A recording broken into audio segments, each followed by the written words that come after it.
अल्हम्दुलिल्लाहि रब्बिल आलमीन वस्सलातु वस्सलामु अला सय्यिदिल अंबियाइ वल मुरसलीन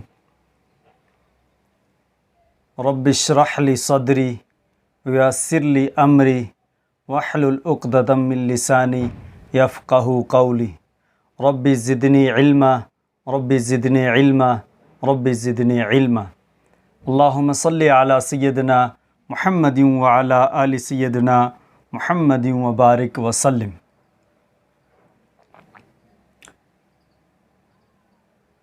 बिस्मिल्लाहिर्रहमानिर्रहीम।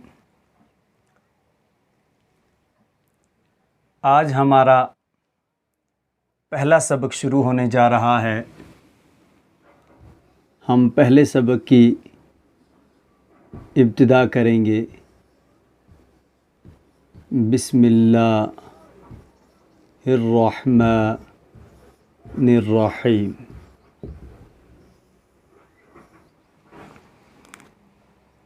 जैसा कि मैं पिछले तारुफ़ में बता चुका हूँ कि हमने जो किताब पढ़ानी है सबसे पहले वो मिनहाजुल अरबिया है। अरबी ग्रामर का भी ये पहला सबक है और मिनहाजुल अरबिया का भी ये पहला सबक है। लेकिन इससे पहले चंद चीज़ों को जानना आपके लिए ज़रूरी है। अगर आप कुरान पाक पढ़ना जानते हैं तो बहुत अच्छा, यानी अरबी पढ़ना जानते हैं तो बहुत अच्छा। अगर पढ़ना नहीं जानते तो चंद चीज़ें सीख लीजिए और इस पर मेहनत कीजिए तो इंशाअल्लाह आप कुरान भी पढ़ना सीख लेंगे। और इसके लिए हम मुस्तकिल अलग से भी एक कुरान के एतबार से तजवीद का कोर्स रखेंगे, उसमें आप कुरान पाक भी सीख सकते हैं। तो सबसे पहली बात जो है, हर ज़ुबान में हरूफ तहजी होते हैं। तो अरबी में भी हरूफ तहजी हैं। अलिफ, बा, ता, सा, जीम, हा, खा, दाल, ज़ाल, रा, ज़ा, सीन, शीन, सौद, वाद, तो, वो, आइन, गैन, फा, क़ाफ, काफ, लाम, मीम, नून, वाव, हा, हमज़ा और या। ये मैंने आपके सामने अरबी के हरूफ तहजी रखे हैं। अब इन्हीं को जोड़कर लफ्ज़ बनता है। कोई भी लफ्ज़ हम बनाएंगे तो इन्हीं को जोड़ेंगे। जैसे मिसाल के तौर पे हमने एक लफ्ज़ बनाया नून, स्वाद, रा। ये हमने जोड़ा हरूफ तहजी को। नून उठाया और स्वाद लिया और रा लिया, तो नून, स्वाद, रा, ये एक हमारे पास लफ्ज़ बन गया। अब हमने देखना है कि इसको अरबी में हमने पढ़ना कैसे है। नसारा पढ़ें, निसीरी पढ़ें, नुसुरू पढ़ें या नुसीरा पढ़ें या क्या पढ़ें। इसके पढ़ने के लिए कि इसको हम कैसे पढ़ेंगे, उसके लिए एक चीज़ आती है, वो जानना आपके लिए ज़रूरी है। सबसे पहली बात है हरकात। हरकात ज़बर, ज़ेर और पेश को हरकात कहा जाता है। ये जो नीचे मैंने बनाया है, ये आप समझ लें जैसे हर्फ है और इसके ऊपर ज़बर है। यह हर्फ है, इसके नीचे ज़ेर है। ये हर्फ है, इसके ऊपर पेश है। तो गोया इस डैश का मतलब ये है कि ये डैश एक हर्फ है। जैसे हम लिखते हैं बा, अब ये बताने के लिए कि ये हर्फ के ऊपर लगता है तो बा ज़बर बा। इसी तरह अगर हम लिखते हैं बा और ये बताने के लिए कि ज़ेर इसके नीचे आती है, बा ज़ेर बी। इसी तरह अगर हम लिखते हैं बा और पेश कहाँ डालना है हमने, ऊपर या नीचे, तो यहाँ बताया गया है कि ये पेश हर्फ के ऊपर है, ज़ेर हर्फ के नीचे है और ज़बर हर्फ के ऊपर है। तो इससे इसकी आवाज़ निकलती है, साउंड बनता है। अब हम जैसे यहाँ पे डालेंगे नून के ऊपर ज़बर, स्वाद के ऊपर ज़बर और रा के ऊपर ज़बर, तो अब हमें पता चल गया कि ये लफ्ज़ क्या है, नसारा। नसारा ये किससे हमें पता चला, हरकात के ज़रिए से। और हरकात किसे कहते हैं, ज़बर, ज़ेर और पेश को हरकात कहते हैं। हरकात ही के ज़रिए से इनमें कोई आवाज़ पैदा होगी। इसी तरह मिसाल के तौर पे आप एक लफ्ज़ लेते हैं ज़्वाद, रा और बा, इसमें आप देते हैं शुरू वाले पे पेश, ज़ूरी, बा, तो इसमें देखिए पेश, ज़ेर और ज़बर तीनों आ गई। अब हमें इस फार्मूले से पता चला कि पेश हमने हर्फ के ऊपर देनी होती है, और इस फार्मूले से पता चला कि ज़ेर हर्फ के नीचे देनी होती है, और इस फार्मूले से पता चला कि ज़बर हर्फ के ऊपर आता है। तो हमने दिया ज़ूरी बा, ज़ूरी बा। अब क्या है कि हमारे सामने ये हरकात आई हैं। अब इनके कुछ कवायद हैं। कवायद इनके क्या हैं कि जब भी आपके पास हरकात आएगी, हरकात ज़बर ज़ेर पेश को कहते हैं। इनका कायदा ये है कि इनकी आवाज़ को लंबा न किया जाए, मुख्तसर पढ़ा जाए। बा ज़बर बा, बा ज़ेर बी, बा पेश बू, बा ज़बर बा लंबा ना किया जाए, बा ज़ेर बी लंबा ना किया जाए, बा पेश बू लंबा ना किया जाए। इनकी हरकात को हम जल्दी अदा करेंगे, खींचेंगे नहीं, शार्ट। तो ज़ूरी बा या नसारा, इसको हम नून को भी शार्ट, स्वाद को भी शार्ट और रा को भी शार्ट पढ़ेंगे, नसारा ज़ूरी बा। तो ये मुख्तसर हमने पढ़ना है, इसको हमने लंबा नहीं करना है। अगर हम इसको लंबा करते हैं तो लंबा करने से माना बदल जाता है। वो आगे चल के मैं आपको बताऊंगा कि माना किस तरह बदलता है। उसकी एक मिसाल आप अभी से देख लीजिए, रा, सीन और लाम, रू सु लू, ये एक लफ्ज़ है हमारे पास, रू सु लू। और अगर हम इसको ऐसे लिख लें, रसूलू, देखिए सीन पर यहाँ पेश है, इसका मतलब है छोटा पढ़ना है, खींचना नहीं है, रुसुलू। और अगर यहाँ सीन के बाद वाव और उससे पहले पेश है तो इसको थोड़ा लंबा करना है, तो हो गया रसूलू। रसूलू का मतलब एक रसूल और रुसुलू का मतलब बहुत सारे रसूल। तो अगर कोई इसको लंबा करके पढ़ेगा तो वो वाहिद बन जाएगा, और इसको शॉर्ट कट के करेगा तो ये जमा बन जाएगा। इसी तरह बहुत सारे अल्फाज हैं जिनके लंबा और छोटा करने से माना बदल जाता है, तर्जमा बदल जाता है। तो पहली बात हमारे सामने ये आई कि हमने हरूफ तहजी सीखने हैं। ये हरूफ तहजी, अब अरबी में इन पर कुछ ना कुछ हरकत तो लगेगी, या ज़बर लगेगी या ज़ेर या पेश। तो ज़बर ज़ेर पेश देने से इनकी जो है आवाज़ निकलेगी। जैसे जू री बा, ये जू री बा, ये आवाज़ किससे निकली, ये ज़बर ज़ेर पेश देने की वजह से निकली है। तो ये हो गया हरकात। और हरकात का फार्मूला आपने क्या याद रखा कि हरकात को लंबा करना नहीं है। अब हम देखते हैं इसके बिलमुकाबिल एक और फार्मूला है। वो फार्मूला क्या है कि हरकात के बाद जो है दूसरी चीज़ जो हमारे पास आती है वो है हरूफ मद्दा। हरूफ मद्दा। हरूफ मद्दा 3 हैं, अलिफ, वाव और या।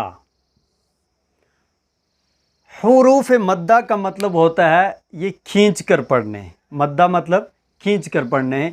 इनकी आवाज़ ज़बर ज़ेर पेश से थोड़ी लंबी करनी है। अब देखिए यहाँ पे हर अलिफ, वाव और या को हम हरूफ मद्दा नहीं कहेंगे, बल्कि इसके लिए शर्त है वो अलिफ जिससे पहले ज़बर हो, वो अलिफ जिससे पहले ज़बर हो, वो या जिससे पहले ज़ेर हो, और वो वाव जिससे पहले पेश हो। तो आपने देख लिया कि ये निशानी का मतलब होता है हर्फ कोई रखा है। तो जैसे हमने यहाँ अलिफ रखा, अब हम इसमें हरूफ तहजी में से कोई हर्फ उठाते हैं, मिसाल के तौर पे बा, उसके साथ लगाते हैं अलिफ, और बा पर हमने यहाँ हर्फ पर क्या है, ज़बर है, तो इस बा पर भी हम ज़बर देंगे। तो अब ये अलिफ जिससे पहले ज़बर है, ये अलिफ हरूफ मद्दा है। जब ये अलिफ हरूफ मद्दा बना तो इसका मतलब अब इसकी आवाज़ को थोड़ा खींचना है। खाली अगर होता बा ज़बर तो हम पढ़ते बा ज़बर बा, और जब अलिफ मिल गया तो बा अलिफ ज़बर बा, 2 ज़बरों के बराबर इसकी आवाज़ को लेना है, बा। इसी तरह हमें मालूम है कि बा हमने यहाँ लिखा, आगे ये या लिखी, या साकिन, और हमने यहाँ ये हर्फ था, हर्फ के नीचे दी है ज़ेर, तो यहाँ पर भी बा के नीचे ज़ेर देनी है। तो ये बन गया बा या ज़ेर बी, बा ज़ेर बी, और बा या ज़ेर बी। तो अब पता चला कि वो या जिससे पहले ज़ेर होगी वो हरूफ मद्दा में से है और इसको खींचा जाएगा। इसी तरह हमने अब इसके बदले हर्फ लिखा बा, और आगे क्या है, वाव साकिन है। अब इस हर्फ पर क्या है, पेश, तो हम यहाँ पेश देंगे, तो हो गया बा वाव पेश बू। तो गोया बा पेश बू वो छोटा था, और बा वाव पेश बू ये लंबा हो गया। तो अब हमें पता चला कि अगर हम इन्हीं हरकत की आवाज़ को लंबा करना चाहते हैं, ज़बर की आवाज़ को अगर लंबा करना चाहते हैं तो इसके बाद अलिफ लाना है, या ज़ेर की आवाज़ को लंबा करना चाहते हैं तो इसके बाद या लानी है, और अगर पेश की आवाज़ को लंबा करना चाहते हैं तो इसके बदले हमने वाव लाना है। तो इसी तरह आप हर हर्फ के सामने लगा सकते हैं, और इसको आप अपने नूरानी कायदे में चेक भी कर सकते हैं। हरूफ मद्दा को आप बा के बदले में कोई और हर्फ लगा लें, ता लगा लें, ता अलिफ ज़बर ता, तो अब हर अलिफ को आप मद्दा नहीं कहेंगे, बल्कि वो अलिफ जिससे पहले ज़बर होगा। हर या को आप मद्दा नहीं कहेंगे, बल्कि वो या साकिन जिससे पहले ज़ेर होगी, और हर वाव को आप मद्दा नहीं कहेंगे, बल्कि वो वाव जिससे पहले पेश होगा, तो उस वाव या और अलिफ को आप मद्दा कहेंगे। और इसका कायदा क्या है कि इनको थोड़ा सा हरकत से लंबा करके पढ़ना है। खाली ज़बर की आवाज़ आएगी तो बा ज़बर बा, अलिफ आ गया साथ में तो बा अलिफ ज़बर बा, बा ज़ेर बी, बा या ज़ेर बी, बा पेश बू, बा वाव पेश बू। तो ये इनकी आवाज़ को थोड़ा सा उससे लंबा करना है। मगर यही हरूफ तहजी को आप ज़बर ज़ेर पेश दे के आवाज़ निकाल सकते हैं, हरूफ मद्दा लगाकर आवाज़ निकाल सकते हैं। वह इन्हीं से अल्फाज बनेंगे, इन्हीं से हरूफ को हम जोड़ेंगे और अल्फाज बनेंगे। अब जोड़ने का कायदा अलग है।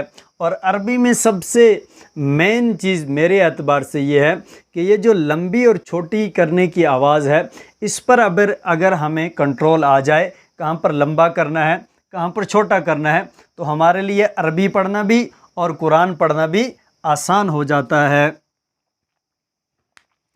उसके बाद हमारे पास एक और फार्मूला आता है। ये बा अलिफ ज़बर बा, बा या ज़ेर बी, बावा पेश बू, इसका एक अल्टरनेट और भी है लिखने के एतबार से कि आप अगर इसको शार्ट करना चाहें तो इसके बदले में आप खड़ा ज़बर, खड़ी ज़ेर और उल्टा पेश भी डाल सकते हैं, और आवाज़ इनके बराबर निकलेगी। मिसाल के तौर पे बा खड़ा ज़बर बा, ये बराबर होगा किसके? इसके। बा अलिफ ज़बर बा के। अब यहाँ लिखने में फ़र्क है। जैसे अलिफ लिखा है, अब ये अलिफ साथ में नहीं लिखा जाएगा, खड़ा ज़बर। इसी तरह बा के नीचे आप खड़ी ज़ेर डाल दें तो बा खड़ी ज़ेर बी, और बा के ऊपर आप उल्टा पेश डाल दें तो इसका मतलब है इसकी आवाज़ को लंबा करना है। तो बा उल्टा पेश बू, बा खड़ी ज़ेर बी, बा खड़ा ज़बर बा। तो 3 चीज़ें हमारे सामने आ गई। अगर खाली ज़बर ज़ेर पेश हो तो आवाज़ को मुख्तसर करना है, और अगर हरूफ मद्दा आ जाएं तो आवाज़ को लंबा करना है। और इनके बदले में ये भी इस्तेमाल हो सकते हैं। ये और ये दोनों सेम हैं। अब इतना है लिखने में फ़र्क है। यहाँ वाव आया है, यहाँ उल्टा पेश है, यहाँ या है, यहाँ खड़ी ज़ेर है, यहाँ अलिफ है, इसके बदले खड़ा ज़बर है। लिखने के एतबार से इनमें फ़र्क है। ये ऐसे आप देखेंगे जैसे एक लफ्ज़ है इस्माईलु, इस्माईलु। अब आप देखेंगे कुरान में ये बहुत सारी जगह पर ऐसे लिखा हुआ है इस्माइल, लेकिन यहाँ पे पता अलिफ को नहीं लिखा है, उसके बदले में मीम पर खड़ा ज़बर डाला जाता है, जिससे पता चलता है कि ये मीम के बाद अलिफ है और इसकी आवाज़ को लंबा करना है, इस्माइल। ऐसे ही बहुत सारी जगहों पर है। जैसे ये लफ्ज़ है रहमान। अब हम रहमान को किस तरह लिखते हैं? इस तरह लिखते हैं रहमान, मीम पर खड़ा ज़बर डाल देते हैं। जैसे बिस्मिल्लाहिर्रहमानिर्रहीम में भी आपने देखा कि रहमान को इस तरह लिखा जाता है, हालांकि ये अलिफ के साथ होना चाहिए, मीम अली ज़बर मा, लेकिन इस अलिफ के बदले अब खड़ी ज़बर आ गई।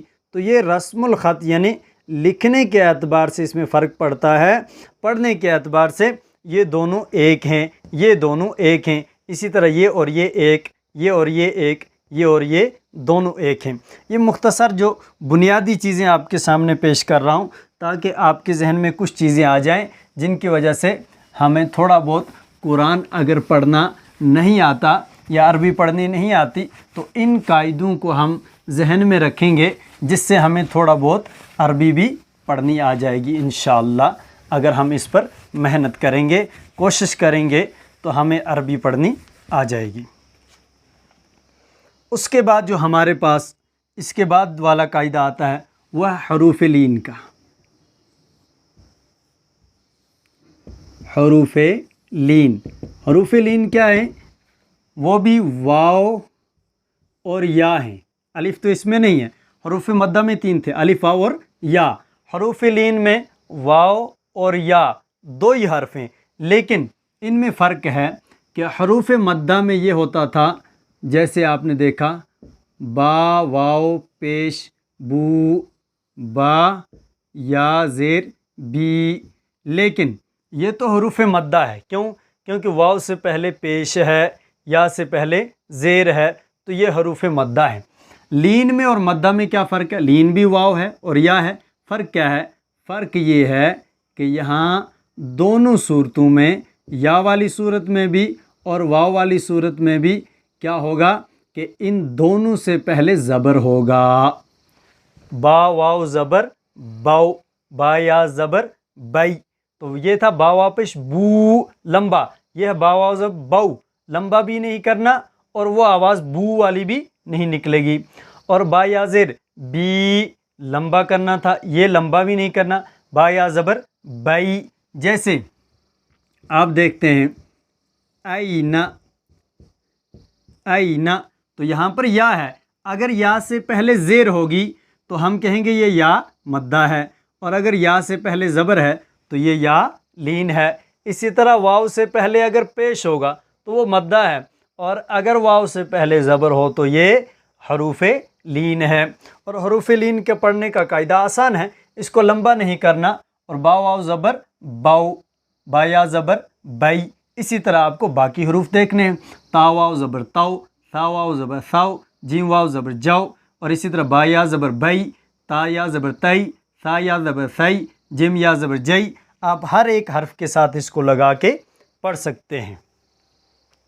उसके बाद जो हमारा आज का एक और कायदा है वो है तनवीन का। ये कायदा बड़ा आसान है और बहुत ही ज़रूरी है, अहम है। तनवीन असल में कहते हैं नून साकिन को, तनवीन कहते हैं नून साकिन को। अब नून साकिन की आवाज़ को हम निकालने के लिए दो पेश का इस्तेमाल करते हैं या दो ज़बर का इस्तेमाल करते हैं या दो ज़ेर का इस्तेमाल करते हैं। जैसे आपके पास एक लफ्ज़ आया जिसके ऊपर था बा दो पेश, तो इसका मतलब होता है बुन। बुन का मतलब है कि ये नून साकिन की आवाज़ को निकाल रहा है। जैसे बा नून पेश बुन, तो ये असल था बा नून पेश बुन। अब इस नून को लिखने में कम करने के लिए हमने इस पर दो पेश दे दी और आवाज़ निकला नून साकिन का, बा दो पेश बुन। इसी तरह एक लफ्ज़ है हमारे पास बा दो ज़बर बन, ये भी बराबर था किसके, बा नून ज़बर बन के। मगर ये जो दो ज़बर आते हैं इसके साथ अलिफ लिखने में आता है, पढ़ने में नहीं आता। आप हर जगह इसको देखेंगे कि दो ज़बर के साथ अलिफ लिखने। इसी तरह आप तन लिखें तो ता दो ज़बर तन, सन लिखें तो सा दो ज़बर सन। अलिफ लिखने में आएगा, पढ़ने में नहीं आएगा। इसी तरह हमारे पास एक लफ्ज़ है बा दो ज़ेर, तो बा दो ज़ेर बिन, इसका भी नून साकिन की आवाज़ निकलेगी। तो ये तनवीन है, इसकी आवाज़ है बुन बन बिन। बुन इसकी आवाज़, बन इसकी आवाज़, बिन इसकी आवाज़। असल क्या है वो, एक तो हर्फ की आवाज़ निकल रही है बा की, और ये जो आवाज़ निकल रही है ये नून साकिन की है, बा नून पेश बुन। बा तो अपनी आवाज़ दे रहा है, तो इसकी आवाज़ क्या निकल रही है, इसकी आवाज़ नून साकिन की आवाज़ निकल रही है। अब पेश होगा तो पेश के साथ, ज़बर होगा तो ज़बर के साथ, ज़ेर होगी तो ज़ेर के साथ। तो बुन बन और बिन ये इसकी आवाज़ें हैं और ये तनवीन है। तनवीन के बहुत सारे कवायद हैं, आगे चल के जब हम आपको तजवीद पढ़ाएंगे तो उसमें तनवीन के कायदे आएंगे और नून साकिन के कायदे आएंगे। ये बहुत सारे कवायद आपको इंशाल्लाह सिखाए जाएंगे। मगर चूँकि ये कोर्स हमारा अरबी ग्रामर सीखने का है, इसलिए हम पहले ग्रामर की तरफ जाएंगे। ये बुनियादी कवायद आपको बता दिए जिनकी वजह से आप थोड़ा बहुत, अगर अरबी बिल्कुल ही नहीं जानते होंगे तो थोड़ा बहुत आपको अरबी में भी महारत हो जाएगी कि हमने पढ़ना कैसे है। अब इसके बाद जो हमारा है हरकत भी हमारी होगी, हरूफ मद्दा भी होगे और हरूफ लीन भी होगे, तनवीन भी होगी। तो अब हमारे पास क्या बात आ गई कि कोई भी हर्फ हो, हमने हर्फ के अंदर क्या क्या पढ़ लिया, मैं मुख्तसर खुलासा पेश करते हुए आपके सामने। हमने आज जो पढ़ा है उसका खुलासा ये है कि पहली चीज़ जो हमारे पास आई ज़बर ज़ेर और पेश, इनको क्या करना है, इनको हरकत कहते हैं। इनकी आवाज़ को छोटा करना है, लंबा नहीं करना है। जैसे बा ज़बर बा, बा ज़ेर बी और बा पेश बु, इनकी आवाज़ को लंबा नहीं करना। दूसरे हमारे पास हरूफ मद्दा आए। हरूफ मद्दा यानी बा अलिफ ज़बर बा या ज़ेर बी और बा वाव पेश बू, यानी वो वाव जिससे पहले पेश, या से पहले ज़ेर, अलिफ से पहले ज़बर। और उसके बाद हमारे पास हरूफ लीन आए। लेकिन हरूफ लीन की क्या पहचान है कि इनमें वाव और या दोनों से पहले ज़बर होगा। जैसे बा वाव ज़बर बाव और बा या ज़बर बई। उसके बाद हमारे पास खड़ा ज़बर खड़ी ज़ेर और उल्टा पेश आए। जैसे ये था खड़ा ज़बर खड़ी ज़ेर और उल्टा पेश। इनको किसके मुकाबले करना है, जैसे बा खड़ा ज़बर बा खड़ी ज़ेर बी और बा उल्टा पेश बू, तो ये इसके बराबर हैं, लिखने में इनमें फ़र्क आता है। उसके बाद हमारे पास आई थी तनवीन, यानी दो ज़बर दो ज़ेर और दो पेश। जैसे ये लिखा जाता है बा दो ज़बर बन, बा दो पेश बुन और बा दो ज़ेर बिन। तो ये आज का सबक जो हमारा है ये पढ़ने के एतबार से है। अभी हमारा जो ग्रामेटिकली पोर्शन है वो अभी शुरू नहीं हुआ। ये मैंने आपको मुख्तसर सा तारुफ़ करवाया है हरूफ़ तहजी का, और उसके बाद चंद कवायद के पढ़ने के एतबार से हमें, अगर आप इन चीज़ों पर गौर कर लें तो अरबी पढ़ना आपके लिए आसान हो जाएगा। क्योंकि जो नूरानी कायदे में आगे कवायद दिए होते हैं वो जितने भी कवायद हैं इन्हीं के ऊपर फिट होंगे। अलग से कोई कायदा आपको नहीं आएगा। तनवीन का कायदा आएगा, नून साकिन का कायदा आएगा, इदगाम आएगा, गुन्ना आएगा, लंबा करना है मद आएगी, और उसके बाद इकलाब आएगा वगैरह, मीम साकिन के कायदे आएंगे। और ये सारे कायदे आएंगे जो फिट इन्हीं पर होंगे। और एक चीज़ है जज़म, सुकून। जज़म का मतलब है किसी हर्फ पर कोई हरकत ना हो, जैसे ये है। जैसे आप इसको लिखे कैसेंगे, जैसे ये देखो अलिफ बा ज़बर अब, तो बस इसके अलावा पढ़ने के एतबार से कोई कायदा नहीं आएगा।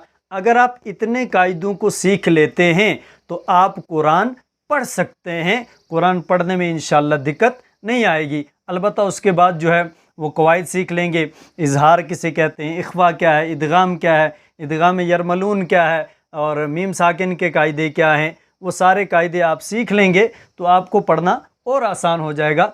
और बुनियादी चीज़ें सिर्फ इतनी ही हैं, अगर आप इन कवायद पे गौर करेंगे और इसको अप्लाई कर सकें, यानी इसकी आवाज़ को छोटा करना है, इसकी आवाज़ को लंबा करना है, और ये तो आसान है। और ये भी आसान है, बादो ज़बर बन और खड़ा ज़बर और खड़ी ज़ेर। तो इस एतबार से मेरे नज़दीक सबसे ज़रूरी चीज़ है हरकत और हरूफ़ मद्दा। क्यों? क्योंकि इनकी आवाज़ को आपने कंट्रोल करना है, लंबा और छोटा। बाकी की आवाज़ों में कंट्रोल नहीं, बाकी में सीखना है खाली। बादो ज़बर बन आपने सीख लिया तो हर हर्फ पर आप लगाते जाएंगे और नून की आवाज़ निकालते जाएंगे। बाज़र बाऊ, बाज़र बाई आपने सीख लिया, हर हर्फ में आप ये आवाज़ निकाल सकते हैं। लेकिन यहाँ थोड़ा सा मसला है कि छोटी आवाज़ और लंबी आवाज़, इसमें आपने थोड़ा सा क्या करना है, मेहनत करनी है। तो इससे आपको कुरान पढ़ना भी आसान हो जाएगा। ये हमारा आज का पहला सबक है। और कल से इंशाअल्लाह हमारी दूसरी किताब जो है मिनहाजुल अरबिया, उसका सबक नंबर 1 शुरू हो जाएगा, जो हमारी अरबी की किताब है। व आखिरु दावाना अनिल हम्दुलिल्लाहि रब्बिल आलमीन।